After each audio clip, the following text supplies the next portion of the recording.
മലയാളി പ്രേക്ഷകർക്കിടയിൽ സീരിയലിലൂടെയും സിനിമയിലൂടെയും ടെലിവിഷൻ പ്രോഗ്രാമുകളിലൂടെയും മോഡലിങ്ങിലൂടെയും ഒക്കെ നിറസാന്നിധ്യമായ സാധിക വേണുഗോപാലാണ്. സിനിമയിലോട്ട് ഫസ്റ്റ് വരാന്ന് പറഞ്ഞപ്പോൾ അമ്മ ആദ്യം എന്നോട് പറഞ്ഞു നിന്റെ സ്വഭാവം വെച്ച് അവിടെ പോക്ക് നടക്കൂല. അപ്പം അന്നും ഇന്നും സ്വാതിയെ കാണാൻ ഒരേപോലെ തന്നെ ഇരിക്കുന്നു, ഒരു മാറ്റം ഇല്ലല്ലോ എന്നാരെങ്കിലും പറയാറുണ്ട്. ബിഗ് ബോസ് കാണാറുണ്ടോ? ഇല്ല.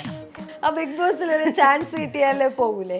എന്നെ വിളിച്ചിട്ടുണ്ട് പോവാന്നിട്ട്. പുരുഷന്മാർക്ക് എഗെയിൻസ്റ്റ് ആയിട്ട് കപടമായി എന്തെങ്കിലും പീഡന കാര്യമൊക്കെ പറഞ്ഞു കഴിഞ്ഞാൽ പുരുഷന്മാർക്ക് കിട്ടുന്ന അതേ ശിക്ഷ തന്നെ സ്ത്രീക്ക് കിട്ടും. അപ്പൊ ഇത് കേട്ടപ്പോ ഇത് ഞാൻ പണ്ട് പറഞ്ഞ കാര്യമല്ലേ എന്ന് തോന്നിയില്ലേ? ഞാനത് ഷെയർ ചെയ്യുകയും ചെയ്തായിരുന്നു. ഫൈനലി ഞാൻ ബിക്കിനി ഇതുവരെ ചെയ്തില്ല. എനിക്ക് കംഫർട്ട് അല്ലാത്തതുകൊണ്ട് ആൾക്കാരുടെ വിചാരം എന്ന് വെച്ചിട്ടുണ്ടെങ്കിൽ ഇടയ്ക്കിടയ്ക്ക് ചോദിക്കാറുണ്ട് ഓരോ സ്ഥലത്ത് പോകുമ്പോഴും ബിക്കിനി ഷൂട്ട്. എന്നെ സംബന്ധിച്ചിടത്തോളം എന്റെ കാഴ്ചപ്പാടിൽ എനിക്ക് പറ്റില്ല എന്ന് തോന്നുന്ന കോസ്റ്റ്യൂം ഇതുവരെ യൂസ് ചെയ്തിട്ടില്ല. ഈ ദുർഗാഷ്ടമി ൂനെ ഞാൻ കൊന്ന് ഉൻ രക്തത്തെ കുടിച്ച് ഓംകാരം നടന മാടുവേ സാധികേ എന്താ.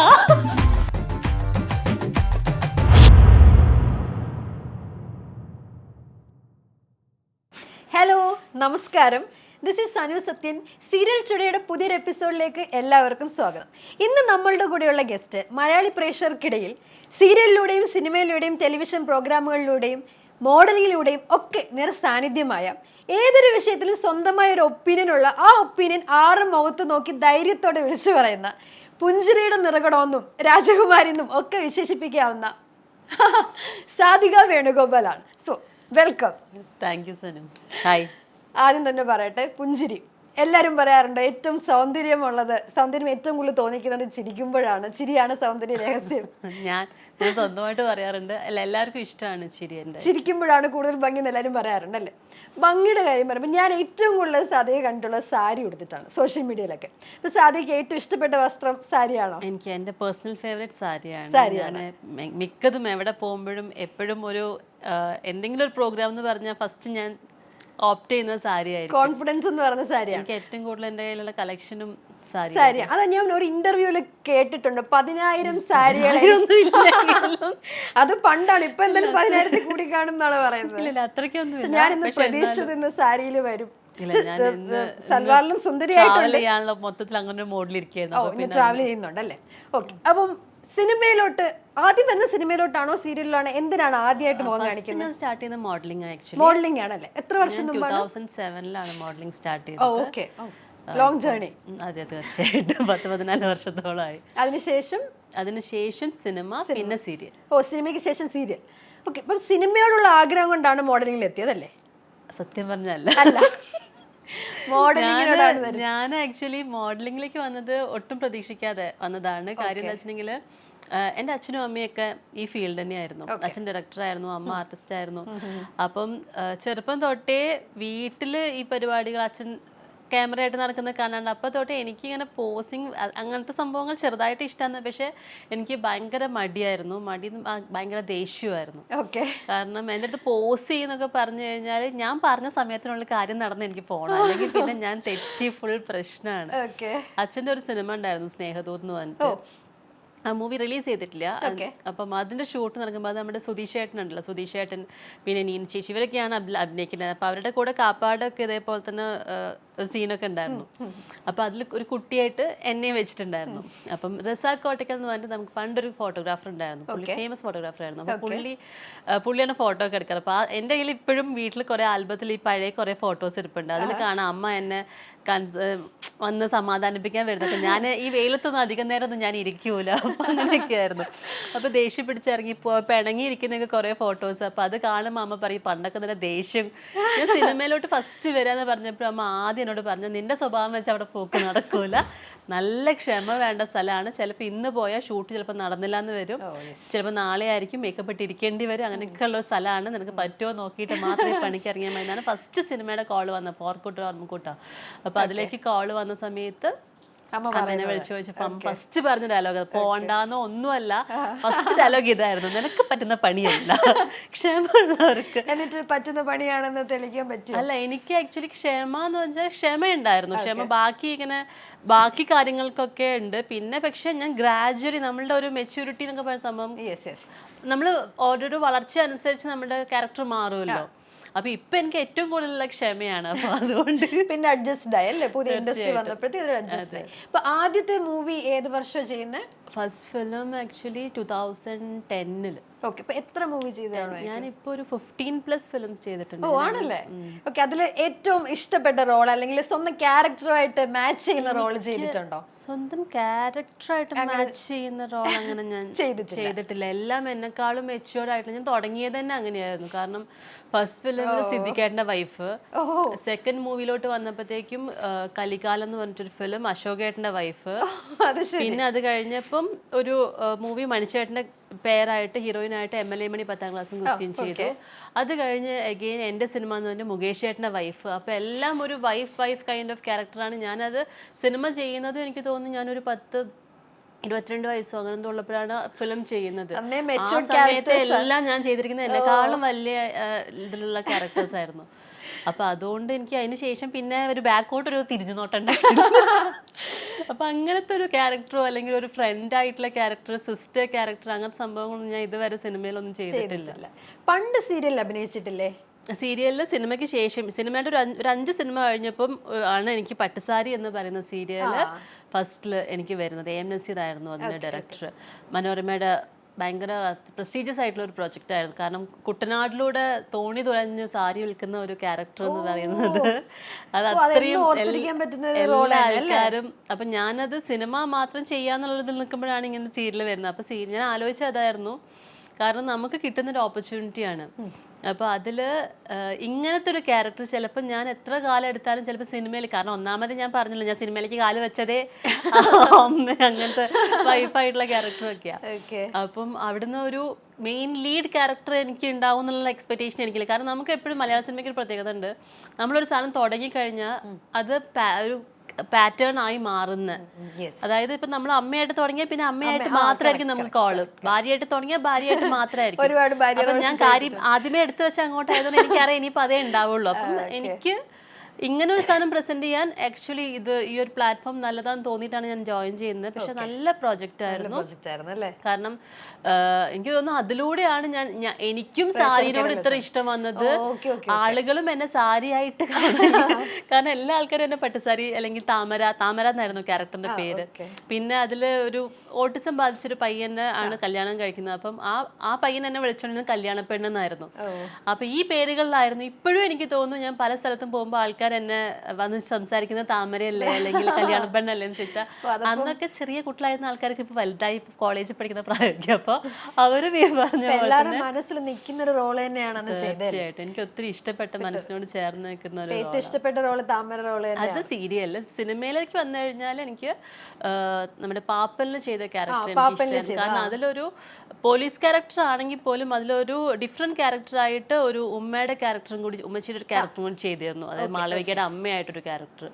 അപ്പം ആ ഒരു ക്യാരക്ടർ ചേഞ്ച് ഒരു സിനിമയിൽ കിട്ടുക, അതുപോലെ അത് മാത്രമല്ല ജോഷി സാറിനെ പോലെ ഒരു വലിയൊരു ഡയറക്ടറുടെ സിനിമയിൽ കിട്ടുക എന്ന് പറയുമ്പോൾ വലിയൊരു കാര്യമാണ്. അപ്പൊ അത് നല്ലൊരു. അപ്പം നമുക്ക് പൊതുവെ നമ്മൾ കേട്ടുള്ളൊരു കാര്യമില്ല, സീരിയലിൽ നമ്മൾ ഫേസ് കാണിച്ചു കഴിഞ്ഞാൽ പിന്നെ നമുക്ക് സിനിമയിൽ ഓപ്പർച്യൂണിറ്റീസ് കിട്ടത്തില്ല എന്ന്. സീരിയലിലും സിനിമയിലും അഭിനയിച്ച ആളാണ് സാധിക. ആ സീരിയൽ താമരയ്ക്ക് ശേഷമല്ലേ ഈ പാപ്പലിലൊക്കെ ചെയ്തത്? Of course. അപ്പം ഈ ഒരു പ്രസ്താവനയെ തെറ്റല്ലേ? അതായത് കഴിവുണ്ട്, സാധിക കഴിവുണ്ട്, അതുകൊണ്ട് സാധിക അങ്ങനെ നമുക്ക്. അതായത് ഒരു പ്രശ്നമുള്ളത് എന്താന്ന് വെച്ചാൽ, നമ്മളിപ്പോൾ സീരിയലിന്റെ പ്രശ്നം ഞാൻ പറഞ്ഞത്, സീരിയൽ വെച്ചാൽ നമ്മളിപ്പോൾ ഒരു ഡേറ്റ് കൊടുത്താൽ നമുക്ക് ആ ഡേറ്റിന് സീരിയൽ തുടങ്ങിക്കോണമെന്നില്ല, എപ്പിസോഡ്സിന്റെ ലിമിറ്റേഷൻസ് വരും. അങ്ങനെയാകുമ്പോഴുള്ള കുഴപ്പം എന്താന്ന് വെച്ചാൽ, നമുക്കിപ്പോൾ ക്യാരക്ടേഴ്സിനെ അവർ വിളിച്ചു കഴിഞ്ഞാൽ, മെയിനായിട്ട് സിനിമാക്കാർ സീരിയലിനെ വിളിക്കാത്തതിന്റെ റീസൺ എന്ന് വെച്ചാൽ, നമ്മളെ വിളിച്ചു കഴിഞ്ഞാൽ അവർക്ക് അവൈലബിൾ ആയിരിക്കില്ല, അവരുടെ ഡേറ്റ് നമ്മളെ കിട്ടൂല. കിട്ടാൻ ഇഷ്ടംപോലെ ആൾക്കാരുള്ളപ്പോൾ അവർ കഷ്ടപ്പെട്ട് ഈ ആൾക്കാരെ നോക്കേണ്ട ആവശ്യമില്ല. അതാണ് മെയിൻ ആയിട്ടുള്ള റീസൺ. അപ്പം എന്നെ സംബന്ധിച്ചിടത്തോളം ഇപ്പം ഞാനെന്താ വെച്ചാൽ, ഇപ്പം ഞാൻ വീണ്ടും സീരിയൽ ചെയ്യാൻ തുടങ്ങി. അതായത് ഇതിന് മുമ്പാണെങ്കിൽ ഞാൻ സിനിമ ചെയ്തുകൊണ്ടിരുന്ന സമയത്ത് ഞാനൊരു ബ്രേക്ക് എടുത്തു. ലൈക്ക് കുറച്ച് സീരിയൽ നമുക്ക് മാറി നിൽക്കുക. കാരണം ചെയ്യാറുണ്ടായിരുന്നു, മെയിനായിട്ട് ജസ്റ്റ് ഗസ്റ്റ് അപ്പിയറൻസ് മാത്രം, 3 days 4 days ഡേറ്റ് കൊടുത്തിട്ട് അതിനിടയിലുള്ള എന്തെങ്കിലും വർക്കുകളൊക്കെയാണ് ചെയ്തിട്ട് വരാറുണ്ട്. മെയിൻ പ്രശ്നം ഇതാ, കാരണം നമ്മുടെ ഡേറ്റും അവരുടെ ഡേറ്റ്. ഇപ്പൊ തന്നെ എനിക്ക് വലിയ പ്രശ്നമായിരുന്നു. ഞാൻ കഴിഞ്ഞൊരു മാസമായിട്ട് അവിടെ പെട്ടിരിക്കുകയായിരുന്നു. ഇപ്പൊ ഈ സീരിയൽ ജോയിൻ ചെയ്ത ശേഷം ഒരു പുതിയ സീരിയൽ ചെയ്യുന്നുണ്ടല്ലേ? ഇപ്പം ഞാൻ മായാമയൂർ എന്ന് പറഞ്ഞ സീ കേരളത്തിൽ ഒരു സീരിയൽ ജോയിൻ ചെയ്തു. അത് എഗെയിൻ ഞാൻ ജോയിൻ ചെയ്യാൻ ഞാൻ സീരിയൽ ചെയ്യുന്നില്ല എന്ന് പറഞ്ഞ് മാറി നിൽക്കുമായിരുന്നു. അപ്പോഴാണ് എന്നെ ഒരു പ്രേതമായിട്ട് വിളിച്ചത്. അപ്പൊ ഞാൻ വിചാരിച്ചു എഗെയിൻ എനിക്ക് വലിയ ആഗ്രഹമായിരുന്നു ഒരു പ്രേതമായിട്ട് അഭിനയിക്കണം എന്നുള്ളത്. കുറെ കാലമായിട്ട് ഞാൻ വിചാരിച്ചുകൊണ്ടിരുന്ന ഒരു സംഭവമായിരുന്നു. അപ്പോഴാണ് എന്നെ ഇങ്ങനെ ഒരു സീരിയലിന് വിളിക്കുന്നത്. അപ്പൊ ഞാൻ വിചാരിച്ചു പ്രേതമായി അഭിനയിച്ചിട്ട് രസമുണ്ട്, ഞാൻ ഇങ്ങനെ തട്ടി അവിടെ സംഭവം സീ കേരളത്തിലാണ്. അപ്പൊ അതിലും അത് മാത്രല്ല, ഇതില് ഞാൻ ആദ്യം ചോദിച്ചതില് എനിക്ക് ഈ വെള്ളസാരി എനിക്ക് വലിയ താല്പര്യമില്ല പ്രേതമാണ്. അപ്പൊ ഞാൻ ചോദിച്ചു ചേട്ടാ സാരിയൊക്കെ അപ്പൊ റെഡ് സാരിയാണ് ഇത്തവണ പ്രേതത്തിന്, അതൊരു വെറൈറ്റി ആയിരുന്നു. അപ്പൊ എനിക്ക് അതിന് നല്ല സന്തോഷമായി. കാരണം പൊതുവെ റെഡ് എന്ന് പറയുമ്പോൾ ഒരു ദൈവികമായിട്ടുള്ള ഒരു സംഭവമാണല്ലോ. അപ്പൊ ഇതിലും അതന്നെയാണ് ഈ ക്യാരക്ടർ, ഗൗരി എന്ന ക്യാരക്ടർ നെയിം. ഈ ക്യാരക്ടറും അതേ, ഒരു കുട്ടിയുണ്ട്.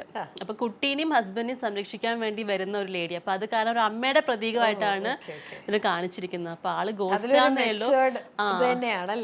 പക്ഷേ എനിക്ക് ആ ക്യാരക്ടേഴ്സ് ലൈക്ക്, അതായത് ഒരു അമ്മ അല്ലെങ്കിൽ ആ ഒരു വൈഫ്, ആ ക്യാരക്ടർ, അവർക്ക് ആ ഒരു സെന്റിമെന്റ്സും എല്ലാം കൂടി വർക്ക് ചെയ്ത് പോകുന്ന ഒരു പ്രേതം ക്യാരക്ടർ. അല്ല ഭയങ്കര ഭീകരമായ പ്രതികാരമൊക്കെയുള്ള മറ്റേ പല്ലെന്നുള്ള അങ്ങനെയുള്ള.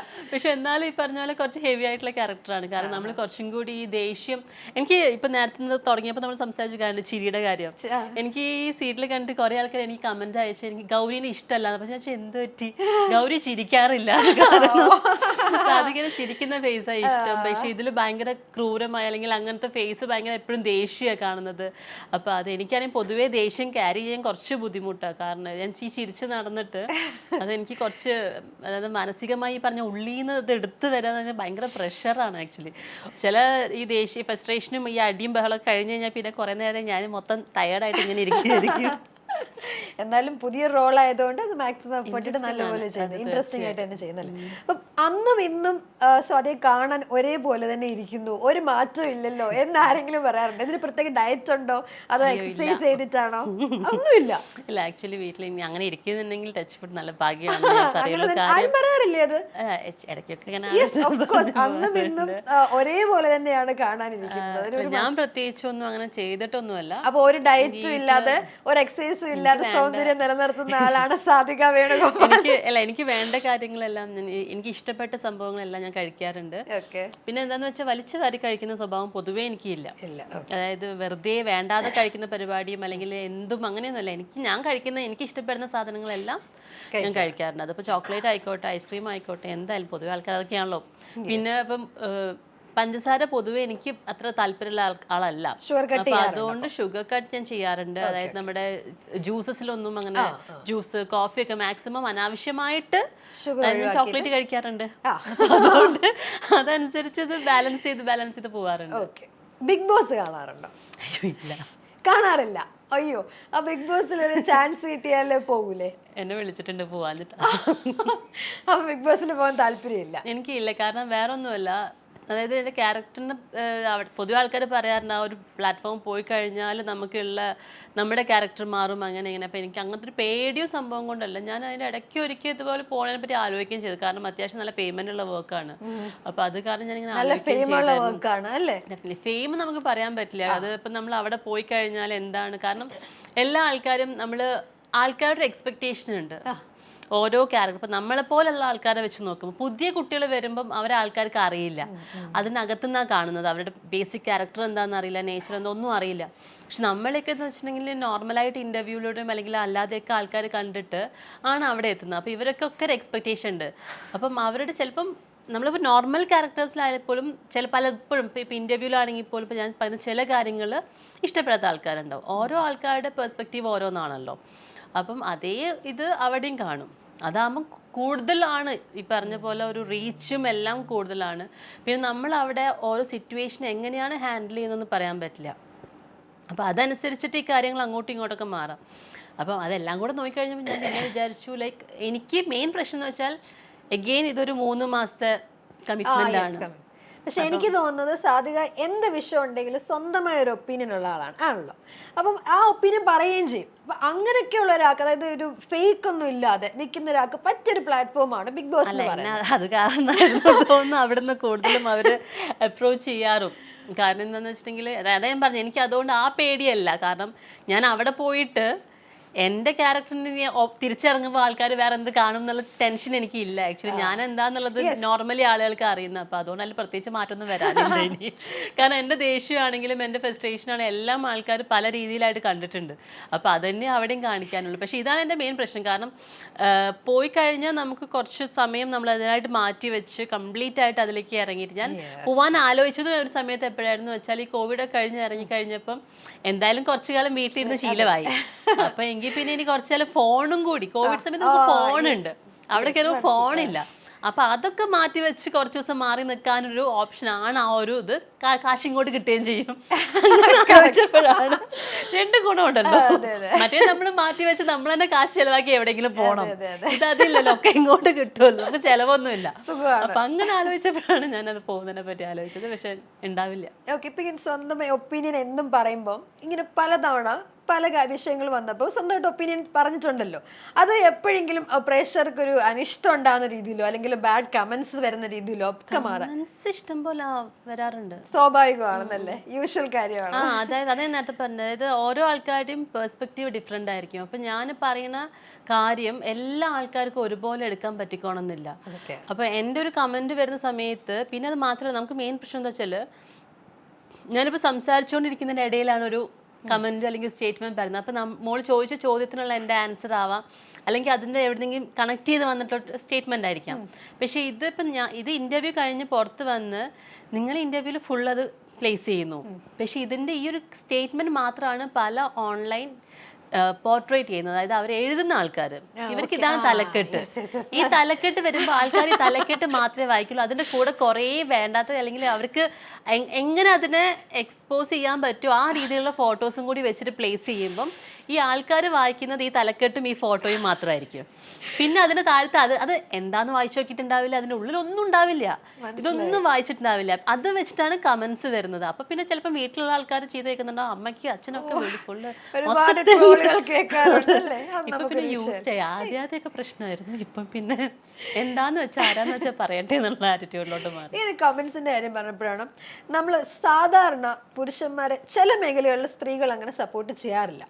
അപ്പോൾ പക്ഷെ പണ്ട് സാധിക പുരുഷന്മാരെ സപ്പോർട്ട് ചെയ്ത് ഒരു കാര്യം പറഞ്ഞു. അതായത് ഇപ്പം നമുക്കൊരു ലേറ്റസ്റ്റ് ലോ വന്നിട്ടുണ്ട്.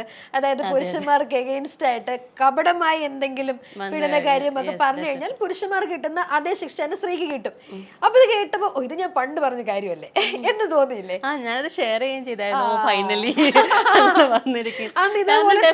അത് വേണം. കാര്യം എന്താന്ന് വെച്ചിട്ടുണ്ടെങ്കിൽ നമ്മള് എല്ലാ കാര്യം നമ്മൾ ജെന്യൂൻ ആയിട്ടാണെങ്കിൽ ഓക്കെ ഫൈൻ. നമ്മൾ എപ്പോഴും പറയുന്ന ഇക്വാലിറ്റിയാണ്. ഇക്വാലിറ്റി എന്ന് പറയുമ്പോൾ ഡെഫിനറ്റ്ലി അത് ഈക്വലി ആയിരിക്കണം. എന്ത് കാര്യത്തിലായാലും, ഇപ്പം ജാതിയുടെ കാര്യത്തിലായാലും മതത്തിന്റെ കാര്യത്തിലായാലും നമ്മുടെ ഹ്യൂമൻ റൈറ്റ്സിന്റെ കാര്യത്തിലായാലും എല്ലാം അത് ഈക്വലി ഇമ്പോർട്ടൻ്റ് ആയിരിക്കണം. ഈക്വലി എല്ലാവർക്കും ഒരേപോലെ ഡിസേർവ് ചെയ്യുന്നതായിരിക്കണം. അല്ലാതെ ഒരാൾക്ക് മാത്രം അവർ കുറച്ച്, എനിക്ക് അതുപോലെ ഇഷ്ടമില്ലാത്തൊരു സംഭവമാണ് ഈ പറഞ്ഞ പോലെ തന്നെ നമ്മളിപ്പം സ്കൂൾസിലും അതുപോലെ ഇപ്പം നമ്മൾ ജോലിക്കൊക്കെ പോണ സമയത്ത് ചില കമ്മ്യൂണിറ്റിക്ക് മാത്രം അവർക്ക് പ്രിഫറൻസ്, അവർക്ക് അത് ചില ആൾക്കാർക്ക് ഇല്ല. ഇതൊക്കെ ശരിക്കും എടുത്തു കളയേണ്ട, അതൊക്കെ കഴിഞ്ഞു. കാരണം ഇപ്പൊ അങ്ങനെ ന്യൂനപക്ഷം അങ്ങനെ ഇതൊന്നും ഇല്ല. എല്ലാരും ഓൾമോസ്റ്റ്, കാരണം ഏതോ കാലം പണ്ട് അവർ കുറഞ്ഞിരുന്ന സമയത്ത് കൊടുത്ത സാധനം ഇപ്പോഴും കൊടുത്തോണ്ട് വരുന്നത്. അതൊക്കെ മാറേണ്ട കാലം കഴിഞ്ഞു. അപ്പൊ ഇങ്ങനെ സത്യം പറഞ്ഞാൽ ഇങ്ങനെ എന്തിനുമുള്ള ഒപ്പീനിയൻ, സ്വന്തം ഒപ്പീനിയൻ ഇങ്ങനെ തുറന്നു പറയുന്ന ആൾക്കാർ വളരെ കുറവാണ്. അപ്പം സാധിക ഇതേപോലെ തന്നെ ഇനി അങ്ങോട്ടും എല്ലാ വിഷയത്തിലും സ്വന്തമായി എന്താണോ ഒപ്പീനിയൻ, അങ്ങനെ ഇപ്പൊ ഏത് സോഷ്യൽ മീഡിയ ആണോ ആരുടെ മുമ്പിൽ വെച്ചാണോ പറയാൻ ഇനിയും പറ്റട്ടെ. ഞാൻ വിഷ് ചെയ്യുന്നു. കുറെ ടാറ്റൂസ് ഉണ്ടല്ലേ? എത്ര ടാറ്റു ഉണ്ട്? 6 ടാറ്റു. അപ്പം എല്ലാം കൈ കാല് ഒക്കെയാണ്. എല്ലാം മീനിങ്ഫുൾ ടാറ്റൂസ് ആണോ ചെയ്യുന്നത്? തീർച്ചയായും. അപ്പൊ അതിൽ ഏറ്റവും ഇഷ്ടപ്പെട്ട ടാറ്റു ഏതാ? എനിക്ക് ഏറ്റവും ഇഷ്ടപ്പെട്ടത് ഇതൊരു ഫീനിക്സ്. ഉയർത്തെഴുന്നേൽക്കുന്ന ഒരു പക്ഷിയാണ്. എന്റെ ടാറ്റു കാണാൻ ചോദിക്കുന്ന ആൾക്കാർ കണ്ടോളൂ. അതൊരു ഫീനിക്സ് ബേർഡ് ആണ്. അപ്പൊ ഞാൻ അതിന് കളർ കൊടുത്തിരിക്കുന്നത് അങ്ങനെ തന്നെ, ഫയർന്ന് എഴുന്നേറ്റ് വരുന്ന ഒരു ഇതായിട്ടാണ്. അപ്പൊ അതാണ് എനിക്ക് ഫീനിക്സ് ഭയങ്കര ഇഷ്ടമാണ്. എൻ്റെ എല്ലാ ടാറ്റൂസും അതിപ്പം അതാ ലാസ്റ്റ് ഞാൻ ചെയ്തത് ഫീനിക്സ് ആയിരുന്നു. അത് ചെയ്ത സമയത്ത് തന്നെ ഞാൻ ഇവിടെ റിബിലൊരു റൈറ്റിങ്സ് ഉണ്ടായിരുന്നു, സ്റ്റിൽ ഐ റൈസ് എന്ന് പറഞ്ഞിട്ട്. എവിടെ കൊണ്ടിട്ടാലും ഞാൻ എഴുതിട്ട് എൻ്റെ ഒരു ക്യാരക്ടർ വെച്ചിട്ട് ഞാൻ എഴുതിയ എടുത്തൊരു സംഭവം അത്. കാരണം ഞാൻ നമുക്ക് എല്ലാ ആൾക്കാർക്കും ഉണ്ടാവും. ഞാൻ തന്നെ പറഞ്ഞു കൊടുത്തു അവരെ കൊണ്ട് ചെയ്ത ഡിസൈൻസ്. നമുക്ക് എല്ലാ ആൾക്കാർക്കും നമുക്ക് ലൈഫിൽ ചില മൂമെന്റ്സ് ഉണ്ടാവും, നമ്മൾ കംപ്ലീറ്റ് ആയിട്ട് ഡൗൺ ആയി പോകുന്ന, അല്ലെങ്കിൽ നമുക്ക് ഒന്നും ഇല്ലാത്ത നിൽക്കുന്ന. പക്ഷെ നമ്മൾ അവിടെ ഒന്നും നമ്മൾ നിൽക്കരുത് എന്നുള്ളതാണ് എൻ്റെ ഒരു കാരണം. എല്ലാം തീരുന്നില്ല. കാരണം നമ്മൾക്കൊക്കെ സത്യം പറഞ്ഞാൽ എത്രയോ ഭാഗ്യം ചെയ്ത ആൾക്കാരാ അല്ലേ. കാരണം വീടില്ലാത്ത ആൾക്കാരുണ്ട്, ഒരു നേരത്തെ ഭക്ഷണം പോലും കിട്ടാത്ത ഒരുപാട് കുട്ടികൾ ഈ നേരത്തെ പോലും ലോകത്തിൽ പല സ്ഥലത്തും ഉള്ളതാ. അപ്പൊ നമ്മളൊക്കെ അത് വെച്ച് നോക്കുമ്പോൾ 2 കൈയുണ്ട് 2 കാലുണ്ട്, ഒരു കുഴപ്പമില്ല, നല്ല ഭാഗ്യം ചെയ്ത ആൾക്കാർ. ആ നമ്മൾ പോയിട്ട് അയ്യോ എൻ്റെ അടുത്ത് ഒന്നും ഇല്ല എന്ന് പറയുമ്പം, കാരണം കുറെ ഞാൻ ഒരുപാട് സ്ഥലത്ത് പല ആൾക്കാർ ഇപ്പം തടിച്ചു പോയി എന്ന് പറഞ്ഞ് വിഷമിക്കുന്ന ആൾക്കാരുണ്ട്, മെലിഞ്ഞു പോയി എന്ന് പറഞ്ഞ് വിഷമിക്കുന്ന ആൾക്കാരുണ്ട്. എന്താ ആവശ്യത്തിന് നമ്മൾ എങ്ങനെയാണ്, നമ്മളെപ്പോഴും കാണുന്നത് എന്താണെന്ന് വെച്ചിട്ടുണ്ടെങ്കിൽ പുറത്തൊരു ഫിഗർ ചില ആൾക്കാർ ഉണ്ടാക്കി വെച്ചിട്ടുണ്ട്, ഇതാണ് സൊസൈറ്റിയിൽ ഇങ്ങനെ വേണം. ഇപ്പം ആർട്ടിസ്റ്റ് ആയി കഴിഞ്ഞാൽ ഇങ്ങനെ നടക്കാൻ പാടൂ, അല്ല സെലിബ്രിറ്റി ആയി കഴിഞ്ഞാൽ ഇങ്ങനെ ചെയ്യണം, അവരുടെ കയ്യിൽ ഒരു ഐഫോൺ ഉണ്ടായിരിക്കണം, അവര് മറ്റേ വില കൂടിയ കാറിൽ ട്രാവൽ ചെയ്യാൻ പാടുള്ളൂ, അങ്ങനെ കുറച്ച് ഇന്ന സ്ഥലത്ത് പോയി ഭക്ഷണം കഴിക്കാൻ, ഇന്ന ഹോട്ടലിൽ താമസിക്കാൻ പാടുള്ളൂ, അത് ഉണ്ടാക്കി വെച്ചിട്ടുണ്ട്. വേറെ സ്ഥലത്ത് കണ്ടു കഴിഞ്ഞാൽ അയ്യേ എന്താ നിങ്ങൾ ഇവിടെ, എന്താ നമ്മുടെ ഇഷ്ടമല്ല, നമ്മൾ ഏത് ഹോട്ടൽ, നമ്മുടെ കംഫർട്ട് സോൺ ആണ്, നമ്മൾ എവിടെയാണ് നമ്മൾ കംഫർട്ട് അതനുസരിച്ച്. പിന്നെ ഇതെല്ലാം സ്വന്തമായി ഡീൽ ചെയ്ത ആളാണ് ഞാൻ എന്ന് സ്വന്തമായി ഒരു അഭിമാനമൊക്കെ തോന്നാറുണ്ടോ? ഇത്രയുമൊക്കെ ആരും ട്രോൾ ചെയ്താലും എപ്പോഴും ഉണ്ടാവാറുണ്ട്. കാരണം ഞാൻ എപ്പോഴും പറയും, ഞാൻ ജീവിച്ച ലൈഫല്ല അവരാരും ആർക്കും അറിയില്ല. കാരണം ഞാൻ ജീവിച്ച വഴി, അല്ലെങ്കിൽ ഞാനെന്നല്ല പല ആളുകളും അവർ വന്നിട്ടുള്ള വഴികൾ അവർക്ക് മാത്രമേ അറിയുള്ളൂ. അവർ ഏത് സിറ്റുവേഷനിലൂടെ കടന്നിട്ടാണ് ഇപ്പം നിൽക്കുന്നത്, ഇപ്പം ഇങ്ങനെയൊക്കെ ഈ ഒരു സ്റ്റേബിളായിട്ട് നിൽക്കുന്നത് എന്നുള്ളത് അവർക്ക് മാത്രമേ അറിയുള്ളൂ. പുറകിൽ ഒരുപാട് വഴികൾ അവർ പാസ് ചെയ്ത് വന്നിട്ടുണ്ടാവും. ഈ ലൈഫൊന്നും പുറത്തുള്ള ആൾക്കാർ കാണുന്നുണ്ടാവില്ല. അവർ കാണുന്ന ഫൈനൽ ഔട്ട് മാത്രമാണ്. അതിന്റെ പുറകിൽ വലിയൊരു സ്ട്രഗിൾ ഉണ്ട്. ഓരോ ആൾക്കാരും എത്തി നിൽക്കുന്ന ഒരു ലൈഫിൽ നിൽക്കുന്നുണ്ടെങ്കിൽ അതിന്റെ പുറകിൽ വലിയ സ്ട്രഗിൾ ഉണ്ട്.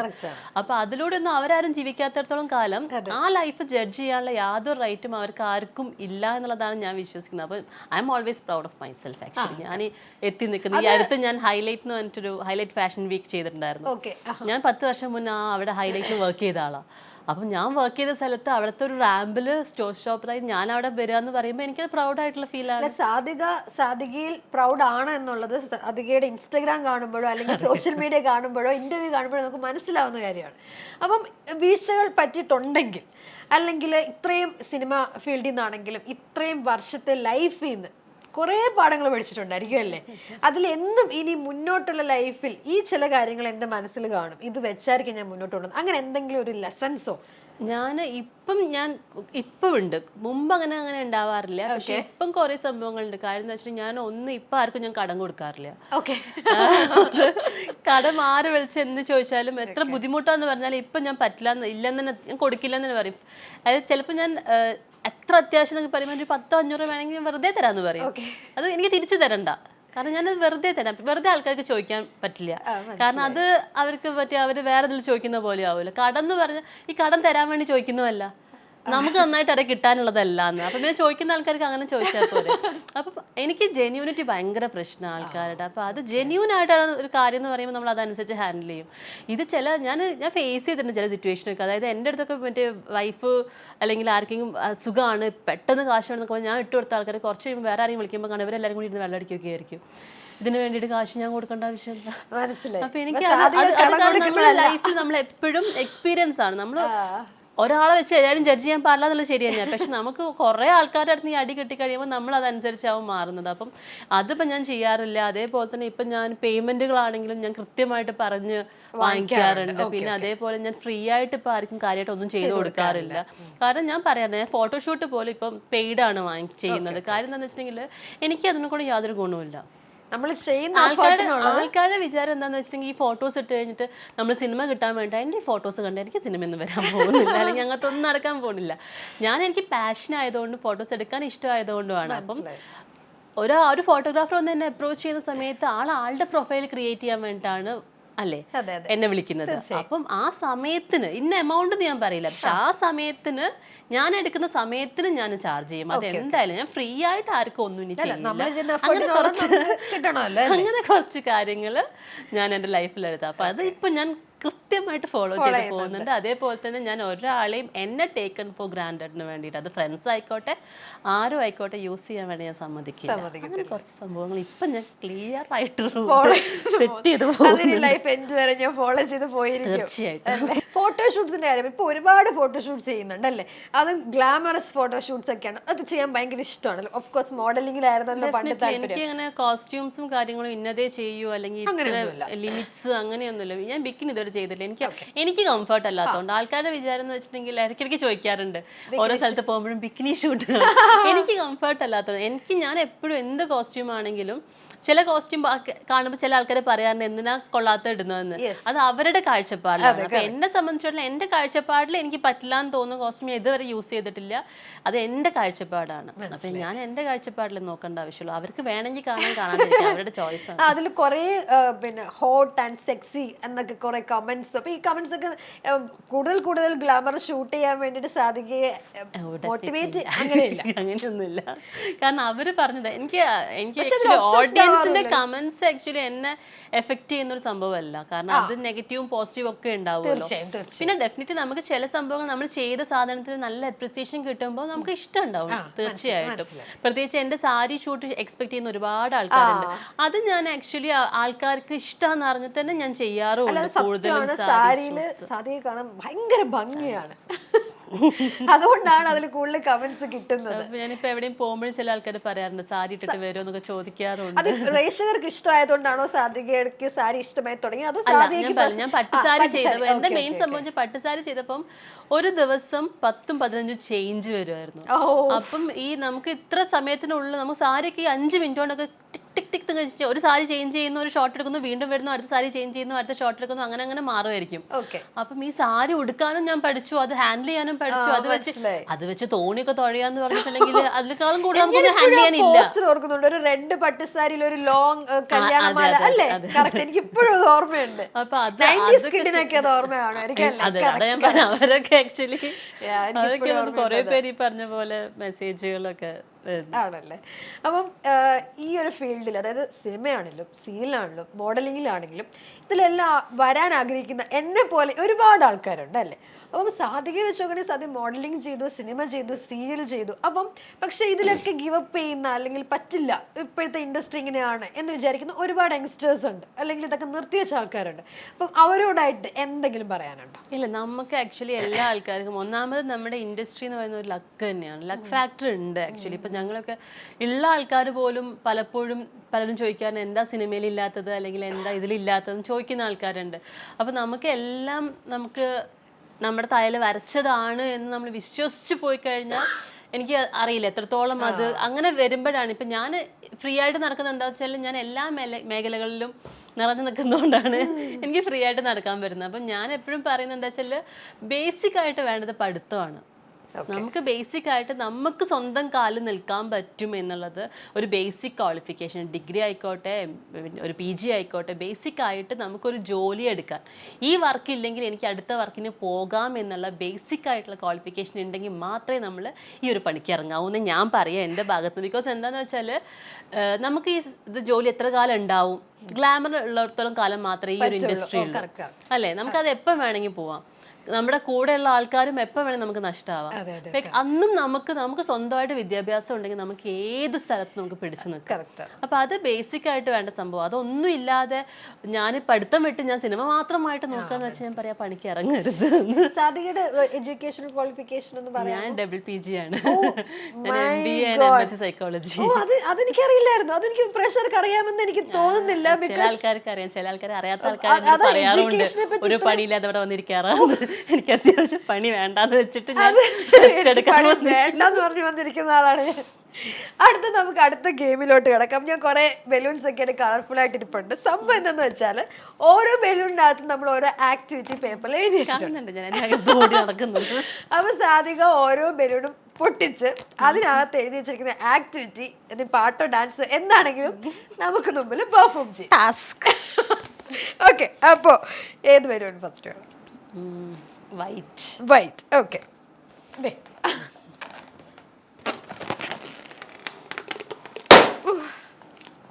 ഇവിടെ പോയി എന്റെ ടാസ്ക് കാണാനില്ല, ടാസ്ക് മിസ്സായിരിക്കുന്നു. ഓ ഇതിനകത്ത് ഒളിച്ചിരിക്കും. അതെ, എന്താണ് ടാസ്ക് എന്ന് നമുക്ക് നോക്കാം. കരഞ്ഞുകൊണ്ട് സന്തോഷമുള്ള കാര്യം പറയാൻ. കരഞ്ഞുകൊണ്ട് സന്തോഷം. കണ്ണീര് കാണുന്നില്ലല്ലോ, കണ്ണീര് കാണുന്നില്ല. അയ്യോ, എനിക്ക് ഇഷ്ടപ്പെട്ടു. ആ, അതെ അതെ, സന്തോഷമുള്ള കാര്യം. ഏറ്റവും സന്തോഷമുള്ള കാര്യം കരഞ്ഞുകൊണ്ട് പറഞ്ഞു. തീർച്ചയായിട്ടും കരച്ചിലെങ്കിൽ ശരിയായിരുന്നു. ടാസ്ക് ആണെന്ന് അറിഞ്ഞിട്ട് ടാസ്ക് കണ്ട് ചിരിയൊക്കെ വരുന്നു. ആക്ച്വലി ഞാൻ ഈ അടുത്ത് പുതുതായിട്ടൊരു സിനിമ ചെയ്യാൻ വേണ്ടി തീരുമാനിച്ചിട്ടുണ്ട്. ഞാനാണ് ഡയറക്റ്റ് ചെയ്യുന്നത്. അപ്പം എനിക്ക് തോന്നുന്നു പ്രേക്ഷകർക്കൊക്കെ ഇഷ്ടപ്പെടുമെന്ന് വിചാരിക്കുന്നു. അപ്പം നമ്മളൊക്കെ കാണുക, കണ്ടിട്ട് അഭിപ്രായം പറയും. ആക്ച്വലി കരച്ചിലധികം വന്നില്ലേലും ഇത്രയും സന്തോഷം ഉള്ള കാര്യം അത് പറയാത്ത എന്താ നമ്മളോട് ആ വിശേഷപ്പെടുത്തി പറയണ്ടേ? പുതിയ മൂവി ഡയറക്റ്റ് ചെയ്യാൻ പോവാണോ? ഇത്രയും പേര് എക്സൈറ്റഡ് കാര്യം ഇത്രയും വിഷമിച്ച് പറയാന്ന് പറഞ്ഞാൽ ഓക്കെ, ഞാനത് ലാസ്റ്റ് ചോദിക്കുന്നതായിരിക്കും. ഓക്കെ, അടുത്തവരോട് നമുക്ക് കൊടുക്കാം.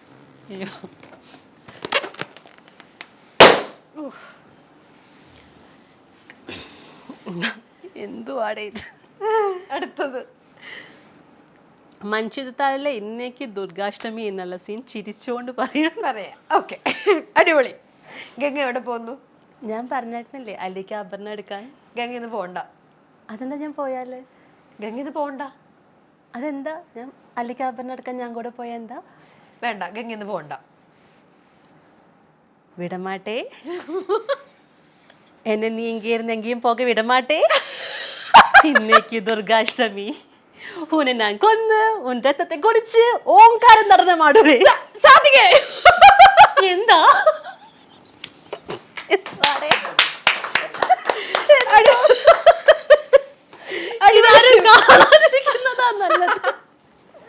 അടിപൊളി. ദൈവമേ, ഇതിലും അതേപോലെ നല്ല നല്ല പോലെ ചെയ്തു കേട്ടോ. കാരണം ചിരിയാണ് സാധികയുടെ രഹസ്യം. ഇത് എന്റെ മടിയിൽ വീഴാൻ വേണ്ട ഞാൻ ഇവിടെ മടിയിൽ വെച്ച് പൊട്ടിച്ച്. അയ്യോ, എന്തൊക്കെയോ അവിടെ ഇവിടെയൊക്കെ എഴുതിയൊക്കെ വെട്ടിയിട്ടൊക്കെ. ആങ്കറിന്റെ ചോദ്യത്തിന് ലോജിക്ക് ഇല്ലാത്ത കള്ള ഉത്തരം പറയാൻ.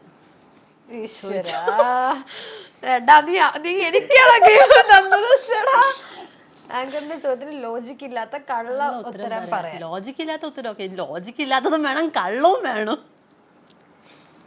ഓക്കെ, ഞാൻ സുന്ദരിയല്ലേ? നല്ലൊരു സുന്ദരി ആങ്കർ അല്ലേ ഞാൻ? ആങ്കർ ആണോന്ന് എനിക്ക് അറിയില്ല. എന്തായാലും നല്ല വിരൂപയും എന്നാലും ഉത്തരം കിട്ടിയായിരിക്കും. ചോദ്യം എഴുതിയ ആളെ എനിക്ക് ചോദ്യത്തിന് ചോദിക്കാൻ. ഓക്കെ, ശരി ശരി, വിട്. അടുത്ത ആ ക്വസ്റ്റ്യനെ നമുക്ക് വേണമെങ്കിൽ പിൻവലിക്കാവുന്നതാണ്. ഇത് തീരൂലേ? രണ്ടെണ്ണം കൂടെ. ഭാഗ്യം, അതെങ്കിൽ എനിക്ക് കിട്ടി. ഓക്കെ, ആവേശത്തിലെ രംഗയെ പോലെ കരിങ്കാളിയല്ലേ റീല് ചെയ്യാനോ? ഓ,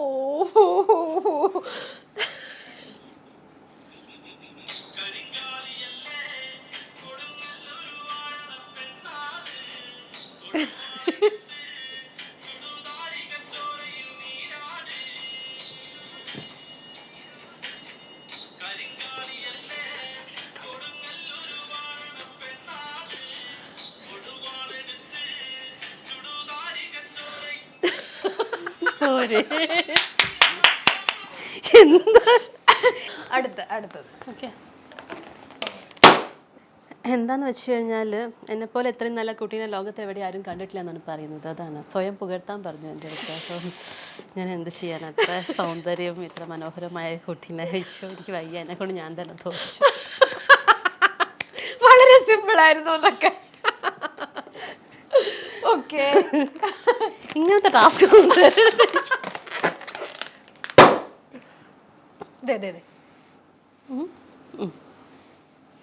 ഓക്കെ. ഇഷ്ടപ്പെടാത്ത ഫുഡിന് നല്ല റിവ്യൂ പറയുക, പക്ഷേ ഇഷ്ടപ്പെടാത്ത ഭാവത്തിലോ? എന്ത് ഇഷ്ടപ്പെടാത്ത ഫുഡിന് നല്ല റിവ്യൂ പറയാ. ഇഷ്ടപ്പെടാത്ത ഭാവത്തില്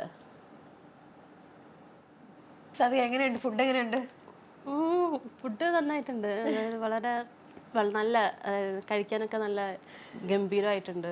മസാലയൊക്കെ നന്നായിട്ട് പിടിച്ചിട്ടുണ്ട് കേട്ടോ. എല്ലാം വളരെ കൃത്യമായിരുന്നു. ഇനി ഇനി ഇതന്നെ എല്ലാവർക്കും കൊടുക്കാൻ വേണ്ടി ശ്രദ്ധിക്കണം. എത്ര നൈസ് ആൾക്കാരൊക്കെ ഇഷ്ടംപോലെ വരാറില്ലേ ചേട്ടാ? ഉറക്കിയതൊക്കെ. Okay, the last one. Yes.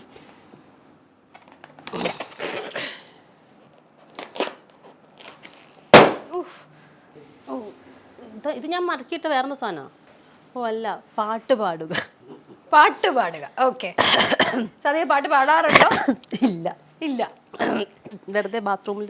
അത്രേ ഉള്ളൂ. അപ്പൊ ഇന്ന് ബാത്റൂമിൽ പാടുന്ന ഗാനമാണ് നമ്മൾക്ക് വേണ്ടി ഇന്ന് സതിക പാടാൻ പോകുന്നത്. ഓക്കെ, ഞാൻ പഴയ ഒരു പാട്ട് പാടാം. ഓക്കെ. പഴയ പാട്ട് ഇതൊരു ഓർമ്മകളെ പറ്റിയുള്ള പാട്ട്. യാദേനിലെ സോങ് ഇഷ്ടമാണ്. ഏതില്? യാദേൻ.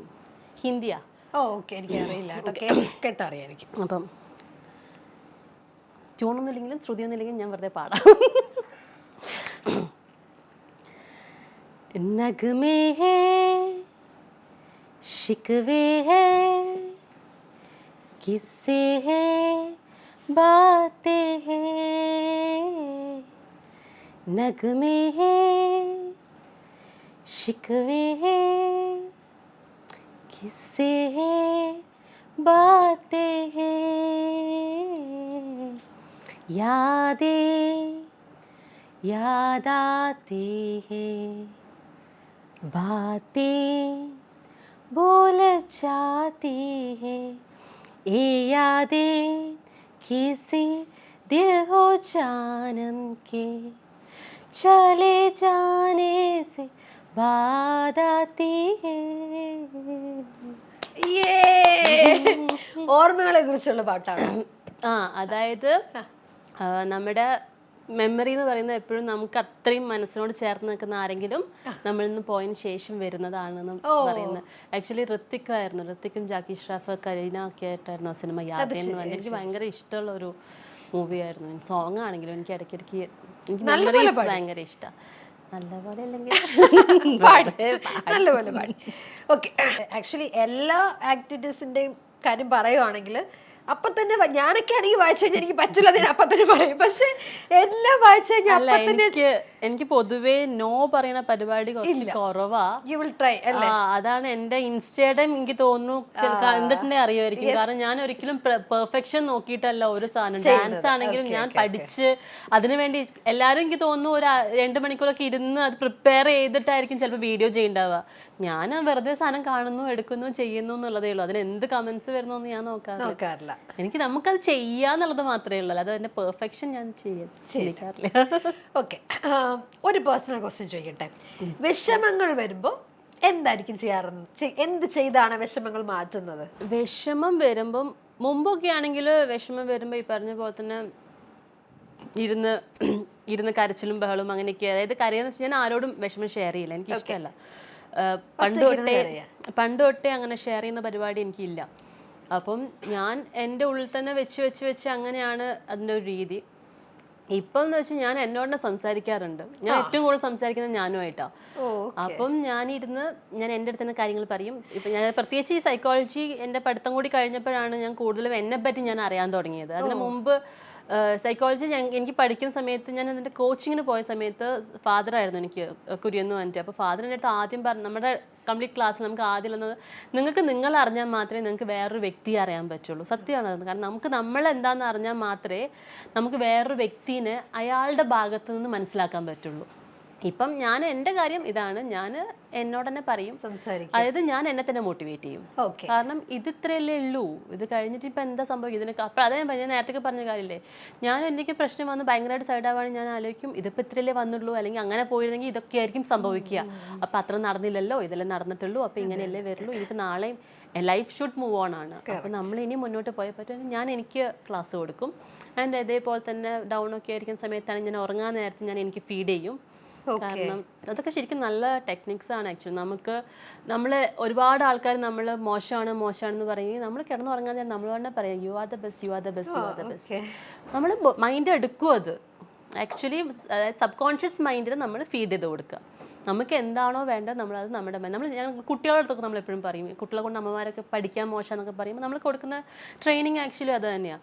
അപ്പം ഞാൻ ഡൗൺ ആകുമ്പോൾ ഞാൻ എന്നെ അതിന് മാറ്റാനുള്ള കാര്യങ്ങൾ ഞാൻ എനിക്ക് തന്നെ അപ്ലൈ ചെയ്ത് കൊടുക്കും. ഇപ്പൊ സാധിക വിഷമത്തിൽ നിന്ന് രക്ഷിക്കുന്നതും സാധിക തന്നെയാണ്. സാധികയുടെ ഏറ്റവും നല്ല കൂട്ടുകാരി എന്നാണ് സാധിക പറയുന്നത് അല്ലേ? ഫ്രണ്ട്സ് ഉണ്ട്, പക്ഷെ എന്നാലും ഈ പറഞ്ഞ പോലെ എൻ്റെ ഫസ്റ്റ് പ്രിഫറൻസ് എപ്പോഴും ഞാൻ എന്നോട് തന്നെയാണ് എല്ലാ കാര്യങ്ങളും പറയാറ്.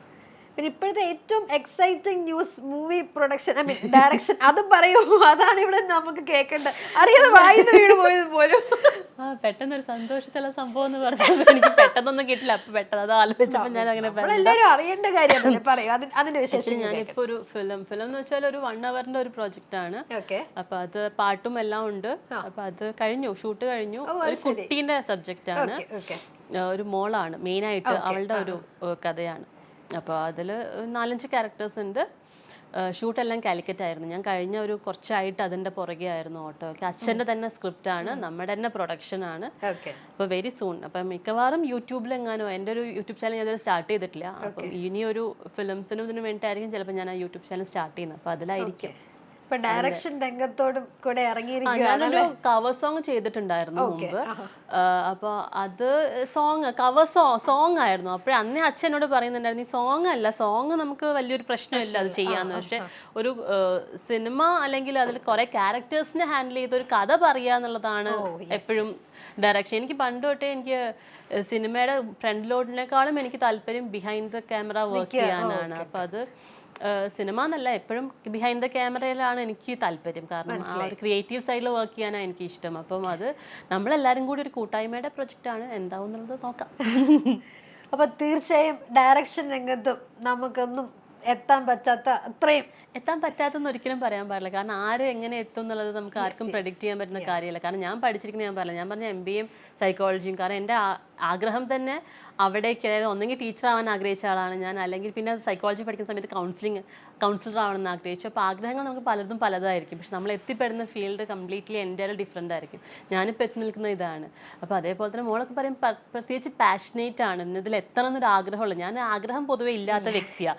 അപ്പോൾ അതുകൊണ്ട് എനിക്ക് എവിടെ എത്തിപ്പെട്ടാലും അവിടെ ഞാൻ 4 കാലിൽ വീഴുക എന്നുള്ളതാണ് എൻ്റെ പോളിസി. പക്ഷെ നിങ്ങൾ പാഷനേറ്റ് ആയിട്ടുള്ള ആൾക്കാർ ഒരിക്കലും എത്തിപ്പെടാൻ പറ്റുന്ന ഇതാണ്. പക്ഷെ നമ്മൾ ചെയ്യുന്ന കാര്യങ്ങൾ, നമ്മൾ ഓരോ കാര്യങ്ങളും നമ്മൾ ഒബ്സർവ് ചെയ്യുക. എനിക്ക് എല്ലാവരുടെ പറയും, നമ്മൾ മാക്സിമം നമുക്ക് ഇങ്ങനത്തെ, ഇപ്പം നേരത്തെ എന്നോട് ചോദിച്ചിരുന്നു, നമ്മൾ ഈ ഒരു ഫീൽഡിലോട്ടൊക്കെ വരുമ്പോൾ നമ്മൾ എപ്പോഴും ചെയ്യണത് മോഡലിംഗ് ഇഷ്ടമാണെങ്കിൽ നമ്മൾ കൂടുതൽ ഈ പറഞ്ഞ ഫാഷൻ ഷോസും ആഡ് ഫിലിംസും സംഭവങ്ങളും ഒക്കെ, അതാണല്ലോ ആവശ്യം, അതാണ് ആ പ്ലാറ്റ്ഫോമാണ്. അപ്പോൾ അത് നമ്മൾ എന്തൊക്കെയാണ് ട്രെൻഡിങ് ആയിട്ടുള്ള സാധനങ്ങൾ, എന്തൊക്കെയാണ് ഇപ്പോൾ എന്താണ് ലേറ്റസ്റ്റ് ആയിട്ട് മാർക്കറ്റിലുള്ളത് എന്നൊക്കെ നമ്മൾ ഒബ്സർവ് ചെയ്യുക.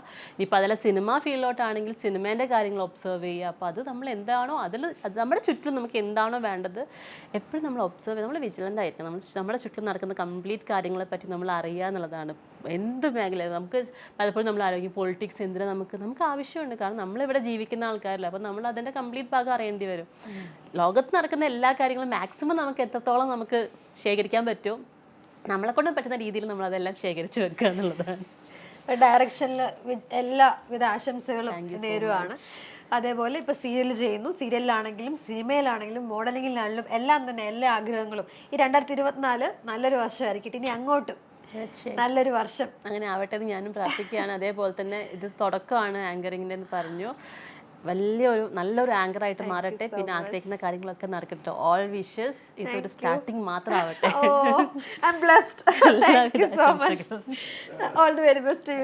അപ്പം എൻ്റെ ഫസ്റ്റ് ഇന്റർവ്യൂ ആണിത്. സാധിക ചേച്ചി വെച്ചിട്ടാണ് ഞാൻ ഫസ്റ്റ് ഇന്റർവ്യൂ എടുത്തിരിക്കുന്നത്. അപ്പൊ എൻ്റെ ഷോയ്ക്ക് ചേച്ചി തന്നെ ഒരു പേര് ഇടാൻ ഞാൻ പറയാം. It's A request please. Okay, എന്തായാലും എനിക്ക് തോന്നുന്നു ഞാനിപ്പോൾ ഇന്ന് ഇവിടെ വന്നിട്ട് സത്യം പറഞ്ഞാൽ എൻ്റെ ഒരു കംപ്ലീറ്റ് ലൈഫ് സ്റ്റാർട്ടിങ് തൊട്ട് ഇതുവരെയുള്ള കുറേ മെമ്മറീസും കാര്യങ്ങളൊക്കെ ഉണ്ടായിരുന്നു. ആൻഡ് ഞാൻ പാട്ടിലും എൻ്റെ യാതയും ഓർമ്മകളൊക്കെ ആയിരുന്നു. So I think memories relate ചെയ്തിട്ട് ഒരു സംഭവം തന്നെ നമുക്ക് ഇടാൻ തോന്നുന്നു. അതായത് ഓർമ്മകളെല്ലാം നമ്മളിങ്ങനെ തുറന്നുകൊണ്ടിരിക്കുകയാണല്ലോ. So Sanu, unveiling memories with Sanu.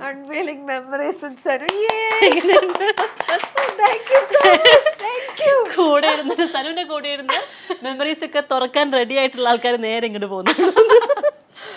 Really thank you so much. എനിക്ക് ആക്ച്വലി ഞാൻ പലർക്കും എൻ്റെ ചോദ്യങ്ങൾ ചോദിക്കുമ്പോഴും ലൈക്ക് അതായത് പൊതുവേ നമ്മളിപ്പോൾ ഇൻ്റർവ്യൂസിലൊക്കെ ഇരിക്കുമ്പോൾ നമുക്ക് കുറേ വിവാദങ്ങൾ ഉണ്ടാക്കുക, അതൊന്നും എങ്ങനെ ഇതാക്കുക എന്നുള്ള രീതിയിലൊക്കെ ആയിരിക്കും. പക്ഷെ എനിക്ക് സാറിനോട് സംസാരിക്കുമ്പോൾ ഒരു ഫ്രണ്ടിനോട് സംസാരിക്കുന്ന പോലെ നോർമൽ ഒരു അതായത് അങ്ങനെ എനിക്ക് ഫീൽ ചെയ്തിട്ടുള്ളത്. അതായത് ഞാൻ പറഞ്ഞത് Thank you so good much. qualities. Thank you so much. So എൻ്റെ ഫസ്റ്റ് ഇന്റർവ്യൂ ഇങ്ങനെ ഒരു സെലിബ്രിറ്റി സീരിയൽ അതൊക്കെ വിട്, അതായത് സ്വന്തം കാര്യങ്ങൾ ഡീൽ ചെയ്യുന്നത് സ്വന്തം ആയിട്ട് തന്നെയാണ്. അത് പോട്ടെ, സാധികയുടെ ഏറ്റവും നല്ല കൂട്ടുകാരി സാധികയാണെന്നുള്ള ക്വാളിറ്റി അതെനിക്ക് എൻ്റെ ലൈഫിൽ ഒരിക്കലും ഞാൻ ചിലപ്പോൾ അത് മറക്കില്ലായിരിക്കും. മുമ്പ് ഞാൻ പറഞ്ഞല്ലോ, എൻ്റെ ലൈഫിൽ കിട്ടിയ മേ ബി ഒരു വലിയ പാഠമായിരിക്കും. എൻ്റെ ലൈഫിൽ എൻ്റെ ഏറ്റവും വലിയ കൂട്ടുകാരി ഞാൻ തന്നെ ആയിരിക്കണം എന്നുള്ളത്. അപ്പോൾ എൻ്റെ ഫസ്റ്റ് ഇൻ്റർവ്യൂ സാധികയുടെ കൂടെ ചെയ്യാൻ പറ്റില്ല. I am really blessed. Thank you so much. ലൈഫിൽ എന്നും സാധികയുടെ കൂട്ടുകാരി സാധിക തന്നെ ആയിരിക്കട്ടെ. എല്ലാ ആഗ്രഹങ്ങളും ഇവിടെ ഒന്നും നിൽക്കാതെ അങ്ങ് ദൂരങ്ങളിലേക്ക് പറക്കാൻ കഴിയട്ടെ. അപ്പോൾ ഗൈസ്, എൻ്റെ ഷോയുടെ പേര് ഇനി മുതൽ അൺവീലിംഗ് മെമ്മറീസ് വിത്ത് സനു സത്യൻ ആയിരിക്കും. സാധികയാണ് പേരിട്ടത്. Thank you so much. So അടുത്ത തവണ താങ്ക് യു. സോ അടുത്ത തവണ അടുത്തൊരാളുമായി വരുന്നവരെ ബൈ ബൈ.